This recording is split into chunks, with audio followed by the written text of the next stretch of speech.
Good morning. Time to head to the Gas Guitar Works workspace. I got my guitar pieces over here, and yeah, time to drive there and start working on this guitar. I'm excited.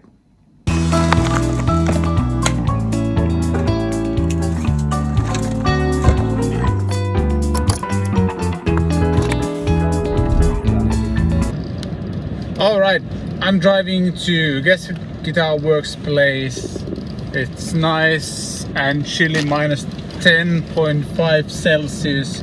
Again, a lot of snow. I'm just going to report the weather in almost every video from now on. I don't know why, but I'm just going to do it.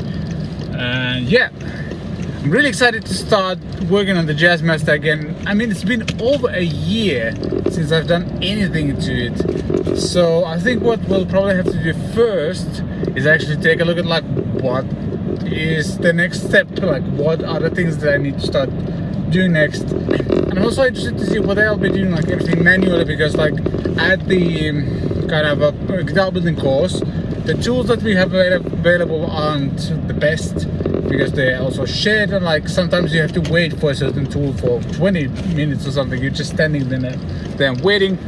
I think I'll be making more progress today than on an average monthly course thing I was at before.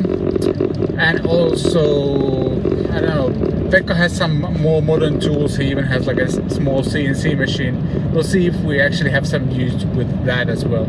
I'm just excited to start working on the guitar again. Like when I pulled it out of the closet, I was like, hey, this looks amazing, and can't wait to actually put it together and start playing on that guitar. So yeah, fun day ahead, I think.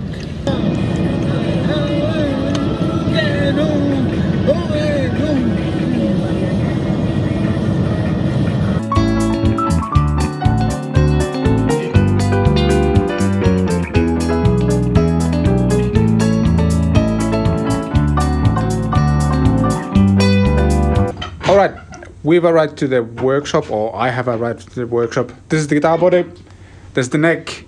That's Pekka, he's the mastermind of Gas Guitar Works. He's working on the Jackson here. I think he's threading it or something like that. And yeah, we basically went through both the guitar body and the neck. And with the body, it's good.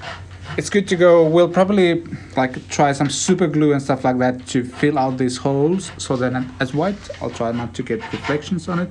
Yeah, as you can see, there's a little bit of kind of white sawdust and stuff like that. We'll probably try fill those with super glue so they will be kind of more transparent and just look better.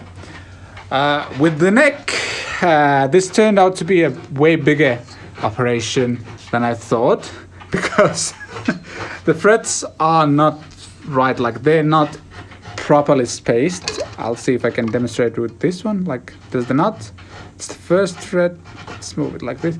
First thread, as you can see, not properly positioned, and yeah, fourth thread, fifth thread, and so on, looking kind of bad. Oh wow, look at the like 7th, 8th, 9th fret.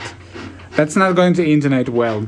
So what we'll be actually doing is taking out these frets, and Pekka already demonstrated how to do it. Like there's this kind of heater gun type of thing. Pull them out.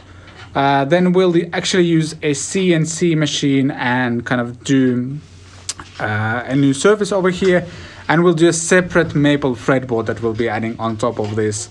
And yeah, Pekka has some cool CNC tricks to kind of do a slightly curved like neck and then slightly curved fretboard that makes it even better. But I'll be demonstrating that more. Now it's time to take off the frets. Here you can see Pekka demonstrating how to take out the frets. Basically it's creating like an electric current into the frets that heats them up, and they pop out nice and easy. And here you can see the frets removed, and obviously with the CNC machine we'll not only lose the fret slots but also the dots will be removed as well. And before we can actually put the guitar into the CNC machine, we need to level the backside of the neck so it's as flat as possible.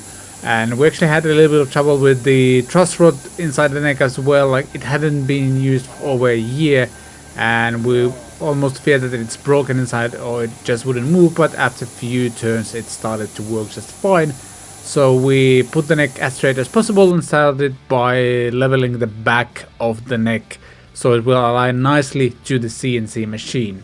Once the back of the neck was level, we started to put the neck into the CNC machine, or well, Pekka started putting it in the CNC machine. This needs to be done properly so the neck definitely doesn't move even a bit when the CNC machine will start working on it.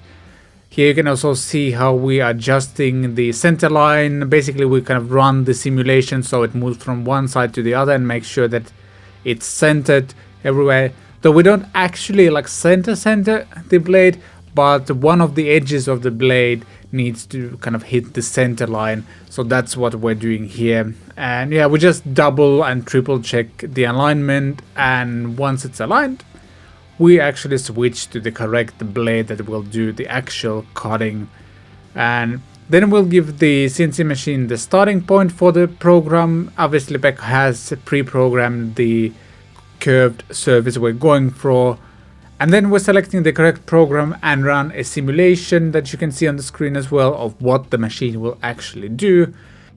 We want to remove roughly 4mm of wood here, and we were slightly worried that I installed the truss rod a bit too deep in the neck and the blade would actually hit the truss rod. Luckily that didn't happen, and we once again made sure that the neck stays in place, and then it's time to run the program.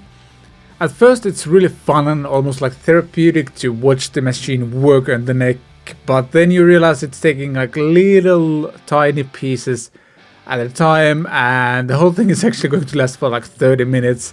So I head off to work on other parts of the guitar.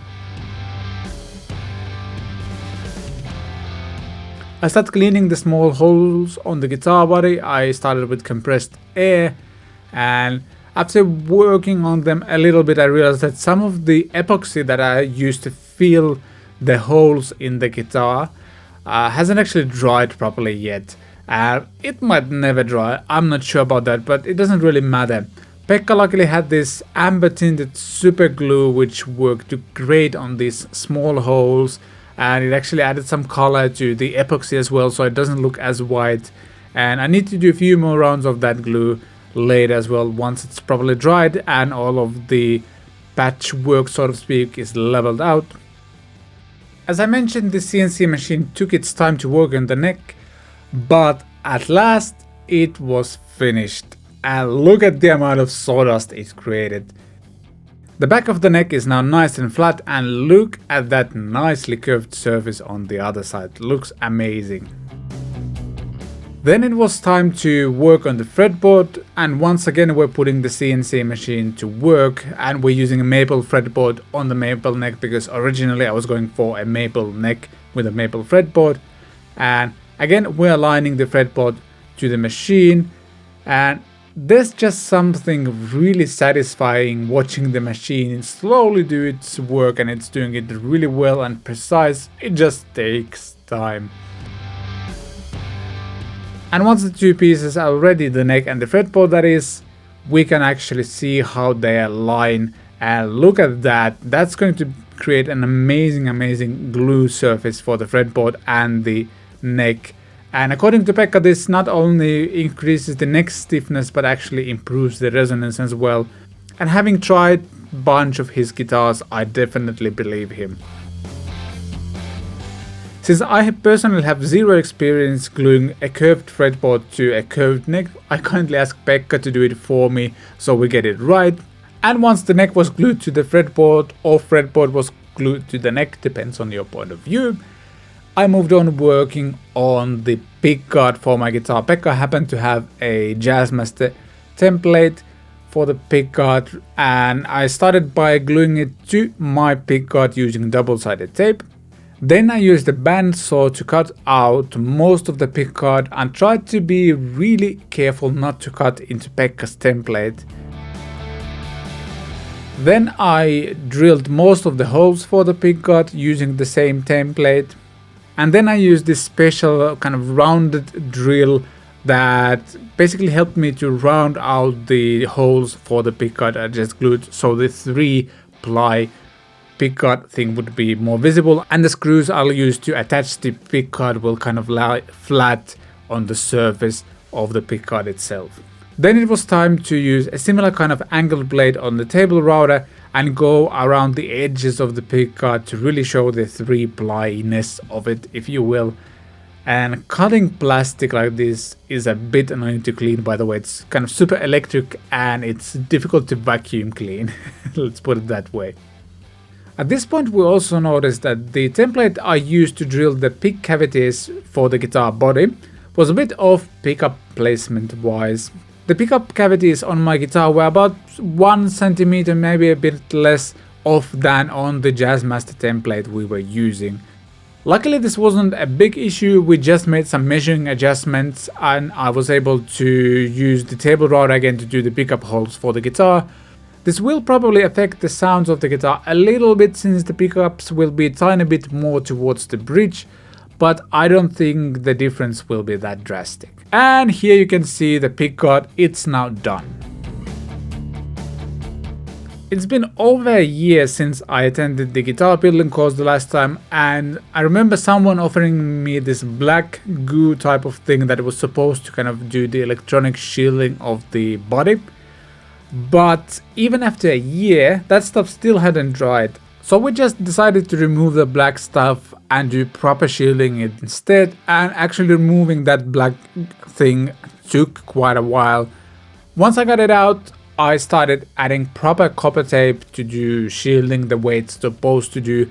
And yes, I still need to tidy up all of the copper tapes here and there, but I think this will be way more effective than whatever that black goo thing was supposed to be. And that's actually where we wrapped up things last time. The guitar neck stayed at Pekka's place so the glue can dry properly. And I'm going to his workshop soon again to be able to work on the guitar and actually get it done. Thanks for watching this video. If you want to see previous episodes of my building Jazzmaster journey, check out the playlist in the cards or in the description. And if you want to support the channel, check out my merch store. You can buy my songwriting course, all kinds of cool things.